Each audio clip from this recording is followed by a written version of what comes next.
Hello friends, welcome back to my channel. তো কেমন আছেন সবাই? তো দেখুন, এটা হচ্ছে ইউপিএলের চার্ট।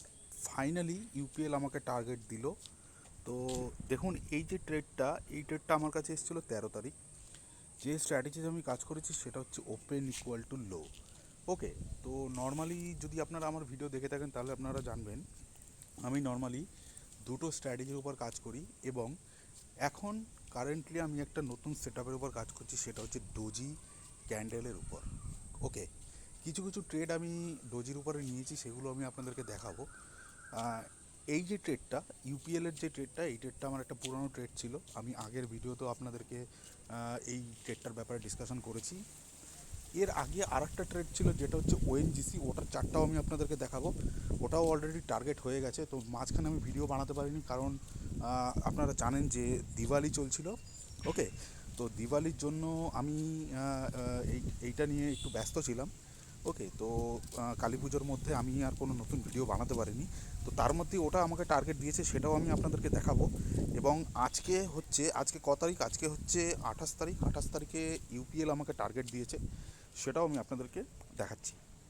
তো ভিডিওটি প্রথম থেকে শেষ অবধি দেখবেন, এবং ভিডিওর মধ্যে যদি আপনি কিছু ইনফরমেটিভ পেয়ে থাকেন তাহলে অবশ্যই ভিডিওটিকে লাইক করবেন, চ্যানেলটিকে সাবস্ক্রাইব করবেন। তো দেখুন, এখানে এই ট্রেডটা আমার কাছে এসেছিলো 13 তারিখ। ঠিক আছে, 13ই অক্টোবর 2025। এবং আমাকে টার্গেট দিয়েছে আজকে হচ্ছে 28 তারিখ। ওকে। তো এখানে দেখুন, ট্রেডটা আমি যখন এখানে প্ল্যান করেছিলাম, তারপর কিন্তু আমার স্টপ লস 618%। ওকে। এখানে কিন্তু একবারও কিন্তু প্রাইস কিন্তু নিচের দিকে আসেনি। ওকে। তো কিছু কিছু সেট আপ আছে যেগুলো আমি 618-এ নিই, এবং যে ডোজি যেটাতে আমি কাজ করছি সেটাতে আমি কোনো কোনো সময় 2.618 নিই, কোনো কোনো সময় 1.618 নিই। ওটা প্রাইস অ্যাকশনের উপর ডিপেন্ড করে এবং এসএল পার্সেন্টেজের উপর ডিপেন্ড করে আমি ওটাকে প্ল্যান করি। তো সেটাও আমি আপনাদেরকে ধীরে ধীরে ডিসকাশন করবো, ওটা নিয়েও বলবো যে কীভাবে আমি কোনটাতে কীভাবে আমি আমার স্টপ লসটাকে ডিসাইড করছি। ঠিক আছে। তো এটাতে আমি যে স্টপ লসটা নিয়েছিলাম 1.618, এখানে আপনি যদি দেখেন আপনার 1.72% এখানে স্টপ লস রয়েছে। এই স্টপ লসটাকে মেনটেন করে আমি এটাকে রিস্ক ম্যানেজমেন্ট করেছি। এবং ট্রেডটা দেখুন, আমাকে যখন এন্ট্রি দিয়েছিল, এন্ট্রির পরে কিন্তু এটাকে কিন্তু আর নিচের দিকে আসেনি, এটা কিন্তু উপরেই চলছিল। তো ফাইনালি এখানে কনসলিডেট করার পর আজকে 28 তারিখে এখানে আমাকে টার্গেট দিয়েছে। তো এটা হলো ইউপিএলের চার্ট। এবার আমি আপনাদেরকে ওএনজিসিটা দেখাবো, যেটা অলরেডি হয়ে গেছে। আমি ওএনজিসিতে যাব, ওএনজিসিটাও আমি আপনাদেরকে দেখাচ্ছি। দেখুন, ওএনজিসিও আমার এখানে প্ল্যানিং ছিল। আপনি যদি এখানে দেখেন, 6 অক্টোবর 2025, আপনি নিচে দেখতে পাচ্ছেন মানডের যে ক্যান্ডেলটা, সেই ক্যান্ডেলের উপর এখানে ওপেন ইকুয়াল টু লো এর উপর এখানে আমি প্ল্যান করেছিলাম। দেখুন এখানে এই ক্যান্ডেলটা 8 তারিখে এখানে কিন্তু প্রাইস কিন্তু আমার স্টপ লসের কাছাকাছি 1.618-এর কাছাকাছি এসেছিলো। তারপর কিন্তু নিচের থেকে রিজেকশন নিয়ে উপরে গেছে, একটু কনসলিডেট হয়েছে আমার যে এন্ট্রি লেভেল, তারপর থেকে কিন্তু প্রাইস উপরের দিকে মোমেন্টাম দিয়ে এই ক্যান্ডেলটা আপনি দেখতে পাচ্ছেন 24 তারিখে আমাকে এখানে টার্গেট দিয়েছে। ঠিক আছে। তো 24 তারিখ, আজকে হচ্ছে 28 তারিখ। তো পরপর দুটো টার্গেট এখানে হিট হয়েছে। তো এটা ছিল ওএনজিসি চার্ট। তো এটা আমি আপনাদেরকে বলে দিলাম। আমি এখন ছাদে রয়েছি এবং ছাদে একটু হাওয়া হচ্ছে, যদি একটু সাউন্ডের প্রবলেম হয় তাহলে আপনারা এটাকে একটু অ্যাডজাস্ট করে নেবেন। ঠিক আছে। তো ওয়েদারটা খুব ভালো, তো এটাকেও একটু ফিল করছি এবং আপনাদের সঙ্গে এই ভিডিওটা শেয়ার করছি। ঠিক আছে। তো এরপরে আমি যদি যাই, এখানে আমি দেখুন, এখানে আমার যে ওয়াচ লিস্ট, সেই ওয়াচ লিস্টে আপনি উপরে দেখতে পাচ্ছেন নিফটি, এটা হচ্ছে গিফট নিফটি, তারপর নিফটি, ব্যাঙ্ক নিফটি, পুরো ইন্ডেক্স এখানে সাজানো রয়েছে। তারপরে আপনি যে স্টকগুলো দেখতে পাবেন, এখানে যে সেকশন ডিভাইড করা রয়েছে, এটা আপনি দেখতে পারবেন ডোজি ক্যান্ডেলের উপর। ঠিক আছে, ডোজি স্ক্যান। এখানে আমার যে কটা স্টক আপনি এখানে দেখতে পাচ্ছেন, এমএফএসএল, সুমি chemical, RBNL, HDFC life, Manappuram, ঠিক আছে, এইগুলো যেগুলো রয়েছে এগুলো সব আমার ডোজির উপরে সেট আপ। এখানে আমার ট্রেড কিছু প্ল্যানিং হয়েছে, সেগুলো আমি এত সব কিছু তো আর দেখানো যাবে না, কারণ ভিডিওটা অনেক বড় হয়ে যাবে। আপনারা যদি এগুলো নিয়ে আপনি প্রপার ডিসকাশন চান তাহলে আমি অবশ্যই আপনাদেরকে সেটা শেয়ার করব। ঠিক আছে। তো আমি এখানে একটা ট্রেড আমি আপনাদেরকে দেখাবো, সেটা হচ্ছে এমএফএসএল। এটা হচ্ছে নতুন ট্রেড, এটা হচ্ছে আজকেই আমার এন্ট্রি দিয়েছে। আপনি দেখুন এখানে এখানে যে প্ল্যানিং করেছি, এই যে ক্যান্ডেলটা 27 তারিখে যে ক্যান্ডেলটা এসেছিলো, এখানে একটা ডোজি তৈরি করেছে, এটা লং লেগ ডোজি তৈরি করেছে। এবং আমি যে এন্ট্রি নিয়েছি, এখানে দেখুন, এন্ট্রি নেওয়ার পর কিন্তু প্রাইস কিন্তু এখান থেকে উপরের দিকে যাচ্ছে। ঠিক আছে। আমার যে এন্ট্রি সেটা সেটা কিন্তু আপনি আপনার যে এই যে হ্যামারের উপর কিংবা ওপেন ইকুয়াল টু লোয়ের উপর যেভাবে আমি কাজ করি, সেম এন্ট্রি সেট আপ। এন্ট্রিতে কোনো চেঞ্জেস নেই। ওকে। শুধু এখানে ক্যান্ডেলস্টিক প্যাটার্নটা একটু চেঞ্জ, সেটা হচ্ছে ডোজি। ওকে, তো আমি নর্মালি তিনটে সেট আপের উপর কাজ করি। একটা হচ্ছে দেখুন open equal to low set up candle, second hammer, third হচ্ছে ডোজি। তো টোটালি ক্লিয়ার আমি কিভাবে কাজ করছি, ঠিক আছে। তো এখানে একটা ডোজি তৈরি হয়েছে, সেই ডোজির উপরে কিন্তু এখানে আমি এন্ট্রি নিয়েছি। এখানে দুটো ক্রাইটেরিয়া আছে, একটা হচ্ছে 0.5%, একটা হচ্ছে 786%। স্টপ লস আমার 2.618-এর কাছাকাছি থাকে। যদি স্টপ লস 4%-এর কাছাকাছি হয় তাহলে আমি ওটা ওখানেই নেব 2.618, না হলে আমি আমার স্টপ লসটাকে 4%-এর কাছাকাছি মেনটেন করি। যদি বেশি হয়ে যায় তাহলে আমি এটা কী করি, কমিয়ে 1.618-এ নিই। এ হচ্ছে সিম্পল লজিক, ঠিক আছে। এবার আমি এখানে সেট আপটা প্ল্যান করেছি, টার্গেট আমার থাকবে মিনিমাম 1:2 থেকে 1:3, ম্যাক্সিমামটাই আমি প্ল্যান করবো 1:3-র কাছাকাছি, যদি মোমেন্টাম ভালো আসে। কারণ এখানে ডোজি একটা রিভার্সাল প্যাটার্ন, যদি রিভার্সাল দেয় প্রাইস তাহলে কি হয়, এখানে একটা ভালো মোমেন্টাম আসে। তো সেই মোমেন্টামটা যদি আমি ক্যাপচার করতে পারি তাহলে এটা 1:3 অবধি টার্গেট করা যেতে পারে, ঠিক আছে। তো এটা আজকে আমাকে এন্ট্রি দিয়েছে। সেকেন্ড আরেকটা যেটা, সেটা হচ্ছে সুমি কেমিক্যাল। এটাও আমি আপনাদেরকে একবার দেখিয়ে দিই। দেখুন সুমি কেমিক্যালে কিন্তু আমাকে এন্ট্রি দিয়েছে, এখানে এন্ট্রি দিয়ে একটু নিচের দিকে আছে। আমার যে স্টপ লস কিন্তু সেম জায়গায় রয়েছে 2.618, ঠিক আছে। এবং এখানে একটু নিচের দিকে আছে, এন্ট্রি দিয়েছে একটু নিচের দিকে আছে এন্ট্রি থেকে। এটা আমি আর বেশি ডিসকাশন করলাম না, কারণ আজকে এটা এন্ট্রি হয়েছে। পুরনো কিছু ট্রেড আমি আপনাদেরকে দেখাচ্ছি, সেটা হচ্ছে এলটিএফের ব্যাপারেও আমি আপনাদেরকে আগের ভিডিওতে বলেছি এলটিএফের কী মানে কী স্ট্যাটাসে রয়েছে। দেখুন এখানে এলটিএফে কিন্তু এখানে একটা একটা রেঞ্জ কন্ট্রাকশন, ঠিক আছে, এখানে একটা তৈরি করছে, এখানে কিন্তু একটা বেস তৈরি করছে প্রাইস, ঠিক আছে। দেখুন এখানে আপনারা দেখতে পাবেন একটা বড় মোমেন্টামের পরে এখানে কিন্তু প্রাইস কিন্তু একটু রেস্ট নিচ্ছে। তার মানে কি, এখানে একটা সিগন্যাল দিচ্ছে উপর দিকে একটা মোমেন্টাম আসতে পারে, ঠিক আছে। তো এখানে একটা ধীরে ধীরে এই যে ক্যান্ডেলস্টিক প্যাটার্নটা তৈরি হচ্ছে, এখানে দেখতে পাচ্ছেন ডোজি পরপর ডোজি তৈরি করছে। তার আগের ক্যান্ডেলটা ওপেন ইকুয়াল টু লো তৈরি করেছে, লাস্ট দুদিন পরপর ডোজি, আজকেও ডোজি, কালকের আগের গতকালও ডোজি, ঠিক আছে। তো রিভার্সাল আসতে পারে। তো আজকে যেহেতু ক্লোজিং, আজকের ক্লোজিংটা আপনি দেখতে পাচ্ছেন 28 তারিখের যে ডোজি বানিয়েছে সেটার ক্লোজিং কিন্তু কালকের ক্লোজিংয়ের উপরে রয়েছে। তার মানে কি, এখানে একটা বুলিশ সিগন্যাল, ঠিক আছে, একদম ক্লিয়ার বুলিশ সিগন্যাল। তো এখান থেকে প্রাইস কিন্তু উপরের দিকে মোমেন্টাম দিতে পারে। আমার এটা টার্গেট রয়েছে, আপনাদের এর আগেও বলেছি, এটা টার্গেট আমার একটু বড়, 1:5 এর কাছাকাছি, 5.5 রয়েছে, 1:5.5 এটা টার্গেট আমি ফিক্স করেছি, ঠিক আছে। আগের ভিডিওতে আমি ডিটেলে আমি আপনাদেরকে বলেছি, তো ওই ভিডিওটা আমি আর লম্বা করব না। কেন এখানে আমি এত বড় টার্গেট নিয়েছি আমি আগের ভিডিওতে প্ল্যানিং করে আমি আপনাদেরকে বলেছি। তো আপনারা ওই ভিডিওগুলো দেখুন, তাহলে আপনারা বুঝতে পারবেন। দেখুন ইউটিউবে কিন্তু অনেক ধরনের স্ট্র্যাটেজি রয়েছে, অনেক কিছু অনেকের অনেক রকমের ডিসকাশন করে, কিন্তু তারা যে নিজেরা ট্রেড করে সেটা কিন্তু কোনো সময় ডিসকাশন করে না। তারা কিন্তু অনেক ধরনের আপনাদেরকে বলে দেবে, এটা এই মিউচুয়াল ফান্ড এই, ঠিক আছে, অনেক কিছু জ্ঞান আপনাদের দিয়ে দেবে, কিন্তু তারা কি সত্যি আদৌ ট্রেড করে করে কি না সেটাও তো ব্যাপার আছে না।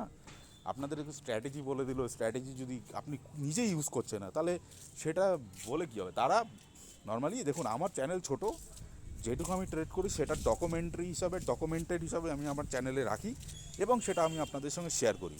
আমার চ্যানেলে কোনো ভিউ এইসব ভিউ হবে কি হবে না তার কোনো আমি পরোয়া করি না। যদি ভিউ আসে তো আসবে, না হলে না আসবে। ডকুমেন্টেড হিসাবে আমি এই ট্রেডগুলো, আপনি ট্রেডিং জার্নাল জানেন, ট্রেডিং জার্নালের উপর কীভাবে কাজ করতে হয় সেটা আপনি জানেন। তো আমি ওইখানে এটা ডিজিটালি আমি এটাকে রেখে দিই আমার চ্যানেলে, ঠিক আছে। এবার এটা যদি আপনাদের ক্ষেত্রে হেল্পিং মনে হয় তাহলে অবশ্যই আপনারা দেখুন, এবং যদি দেখুন যে এরা ভালো মানে কাজ হচ্ছে, এফেক্টিভ রেজাল্ট দিচ্ছে, তাহলে আপনারা কাজও করতে পারেন, কোনো অসুবিধা নেই। কিন্তু কোনো বাইং বা সেলিং রেকমেন্ডেশন না। যেসবগুলো আমি ট্রেডগুলো এখানে ডিসকাশন করছি সেগুলো আমার পার্সোনাল ট্রেড, এবং আমি যেভাবে কাজ করছি সেটা আমি আপনাদেরকে জাস্ট এডুকেশনাল পারপাস আপনাদেরকে বলছি। আপনারা জিনিসটাকে ব্যাক টেস্টিং করতে পারেন, দেখতে পারেন যে কাজ করছে কি না, তারপরে গিয়ে কাজ করতে পারেন অবভিয়াসলি, ঠিক আছে।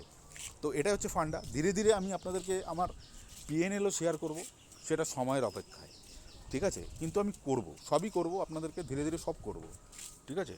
তো আপনারা দেখুন, যদি ভালো রেজাল্ট পান তাহলে অবশ্যই এটাকে এফেক্টিভলি কাজ করতে পারেন। অনেকে অনেক ধরনের কোর্স সেলিং করে, এই করে ওই করে, তো সেইগুলো যদি আপনি না করতে পারেন তাহলে অবশ্যই আপনি এটা চেক আউট করতে পারেন একবারের জন্য, ঠিক আছে। তো এখানে এই ট্রেডটা গেল, আপনাদেরকে বললাম। আরেকটা আমি ট্রেড দেখাচ্ছি, সেটা হচ্ছে হ্যামারের উপর। হ্যামারের উপর এখানে আমার একটা ট্রেড ছিল অরবিন্দ ফার্মা, যেই ট্রেডটার ব্যাপারে আমি এর আগেও ডিসকাশন করেছিলাম। দেখুন এই ট্রেডটা আমাকে 1:3 দিয়েছিল, এখানে আমি একটা ব্লান্ডার করে দিয়েছি। এই ট্রেডটা কিন্তু ভালো চলেছে, অরবিন্দ ফার্মার উপরে আমি এর আগেও ভিডিও বানিয়েছি, যে ভিডিওতে আমি আপনাদেরকে বলেছি যে কীভাবে এটা আমি কাজ করছি। দেখুন অরবিন্দ ফার্মাতে এখানে আমি এই যে ক্যান্ডেলটা দেখতে পাচ্ছেন যেখানে অ্যারো রয়েছে 6 অক্টোবর 2025, এই ক্যান্ডেলের উপর বেস করে এখানে আমি একটা এই হ্যামারের উপর যেই আমার এন্ট্রি প্ল্যানিং সেইভাবে আমি এখানে ট্রেডটা প্ল্যান করি। এবং এখানে 1:3 রিস্টোয়ার্ড রেশিও যেটা আমি বলে থাকি, 1:3 কিন্তু এটা অলরেডি দিয়ে দিয়েছে। আমি কি করেছি, আমার মধ্যে একটা গ্রিড চলে আসে এবং সেটাকে আমি 1:4-এ নিয়ে যাই, কারণ এখানে দেখুন পরপর মোমেন্টাম এসেছিলো। এই 9 তারিখে একটা ভালো মোমেন্টাম এসছে, তারপরের দিনও মোমেন্টাম এসছে, তো আমার মধ্যে একটা গ্রিড চলে আসে। গ্রিড জানেন তো গ্রিড হলে কি হয়, সেই গ্রিডটা আমার মধ্যেও চলে আসে, কারণ আমিও মানুষ। ওকে, তো সেই গ্রিড চলে আসার কারণে এখানে দেখুন আমার কিন্তু এটা বুকিং হয়নি এখনও, আমার এটা টার্গেট কিন্তু আমার 1:3 দিয়ে দিয়েছে, কিন্তু আমি এটা বুক করতে পারিনি। ঠিক আছে, তো দেখুন এইখানে প্রাইস কিন্তু ধীরে ধীরে নিচের দিকে এসছে, আসার পরে এখান থেকে প্রাইস এখন আবার মোমেন্টাম দিচ্ছে। ঠিক আছে, তো এখানে আমার যা কোয়ান্টিটি ছিল সেই কোয়ান্টিটির পুরো কোয়ান্টিটি আমি বুক করিনি, এটাই হচ্ছে মেন প্রবলেম। ঠিক আছে, তো আমার এখানে বুক করে নেওয়া উচিত ছিল, আমি বুক করিনি, কিছু পরিমাণ বুক করেছি, একদম লিটল কোয়ান্টিটি। ঠিক আছে, গ্রিডের জন্য আমি ওখানে করিনি, 25% আপনি ধরে নিতে পারেন আমি এখানে বুক করেছি, আর বাকিটা আমি বুক করিনি, রেখে দিয়েছিলাম 1:4 হবে বলে। কিন্তু প্রাইস দেখুন ধীরে ধীরে নিচের দিকে এসছে। অ্যাগেন আমার যে এন্ট্রি লেভেল, ওই এন্ট্রি লেভেলে কিন্তু পরপর 3 দিন রিজেকশন দিয়ে আজকে 28 তারিখে এখানে দেখুন একটা হ্যামার তৈরি করেছে, এবং এখান থেকে আশা করি উপরের দিকে মোমেন্টাম আসবে।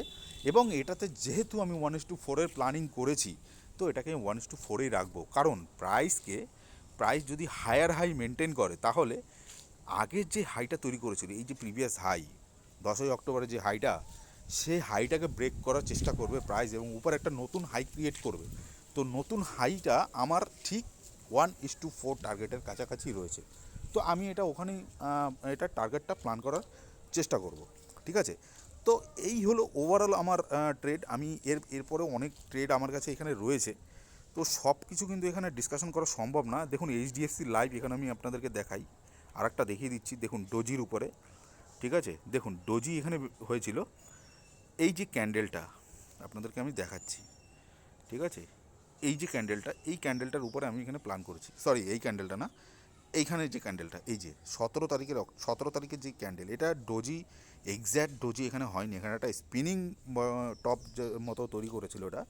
ঠিক আছে, তো এখানে আমি এন্ট্রি প্ল্যান করি, তো এটা অ্যাকচুয়ালি প্রপার ডোজি না, তো আমি এখানে এন্ট্রি করি, এন্ট্রি দেওয়ার পর দেখুন প্রাইস নিচের দিকে আসে, এবং স্টপ লস কিন্তু হয়নি, এখানে 1.618-এর কাছাকাছি এখান থেকে সাপোর্ট নিয়ে প্রাইস কিন্তু আজকে উপরের দিকে মুভ দিচ্ছে, এবং এখান থেকে একটা মোমেন্টাম আসার চেষ্টা করছে। ঠিক আছে, তো এই হচ্ছে ওভারঅল আমার ট্রেড, এবং আরও কিছু কিছু ট্রেড রয়েছে যেগুলো রয়েছে, এর মধ্যে একটা ট্রেড, এই ট্রেডটা আমি প্ল্যান করিনি। দেখুন এই ট্রেডটাও কিন্তু এন্ট্রি দিয়েছে, এই ট্রেডটা আমি এখানে প্ল্যান করিনি, এই ট্রেডটা আমার কাছে এসেছিলো, দেখুন 24 অক্টোবর 2025, এই যে ডোজিটা, এটার বডিটা একটু মোটা আছে, কিন্তু এখানে এটাতে আমি ট্রেড নেইনি। ঠিক আছে, তো এটা নিলেও নিতে পারতাম, কিন্তু এটা আমি নেইনি। ঠিক আছে, এটাও হয়তো কাজ করবে। ওকে, তো এই একটা ট্রেড, এটা আমার র্যাডারে রয়েছে, কারণ এত মাল্টিপল ট্রেড হয়ে গেছে, এখানে সব ট্রেডে তো এন্ট্রি করা পসিবল না। ওকে, তো আজকে দুটো ট্রেডে এন্ট্রি করেছি, একটা সুমি কেমিক্যাল যেটা আমি দেখালাম, আর একটা হচ্ছে এমএফএসএল। ঠিক আছে, ম্যাক্স ফাইন্যান্সিয়াল সার্ভিস, এই দুটো ট্রেড। তো ওভারঅল আমি আপনাদেরকে সব কিছু দেখিয়ে দিলাম, এবং আরও কিছু কিছু ট্রেড রয়েছে, তো সব দেখাতে গেলে এখন ভিডিওটা অনেক বড় হয়ে যাবে। তো এই ভিডিওতে আমি ওভারঅল আমার যে পোর্টফোলিওতে যে স্টকগুলো রয়েছে সেগুলো আমি আপনাদেরকে দেখালাম, দুটো স্টক টার্গেট দিয়েছে সেটাও দেখালাম। ঠিক আছে, এবং নেক্সট আমি আপনাদেরকে দেখাবো যেগুলো এখন রানিং চলছে, সেগুলো কি হয় সেগুলো আমি আপনাদের সঙ্গে ডিসকাশন করব। যে ট্রেডগুলো আমি আপনাদেরকে বললাম, মানে যেই স্টকগুলো আমি আমার পোর্টফোলিওতে রেখেছি, সেগুলো আপনি চাইলে নোট ডাউন করে রাখতে পারেন, এবং আপনি দেখতে পারেন যে পরবর্তীকালে আমি সেটা কিভাবে কাজ করছি, এবং সেটাতে আমার কি হচ্ছে, এন্ট্রি হচ্ছে, সরি টার্গেট দিচ্ছে না স্টপ লস দিচ্ছে, সেগুলো আপনি ওটাকে দেখতে পারেন। ঠিক আছে, তো আজকের মতো ভিডিওটা এখানেই এন্ড করছি, এবং যদি ভিডিওর মধ্যে কিছু ইনফরমেটিভ পেয়ে থাকেন, অবশ্যই ভিডিওটিকে লাইক করুন, চ্যানেলটিকে সাবস্ক্রাইব করুন। দেখা হচ্ছে পরের ভিডিওতে। নমস্কার।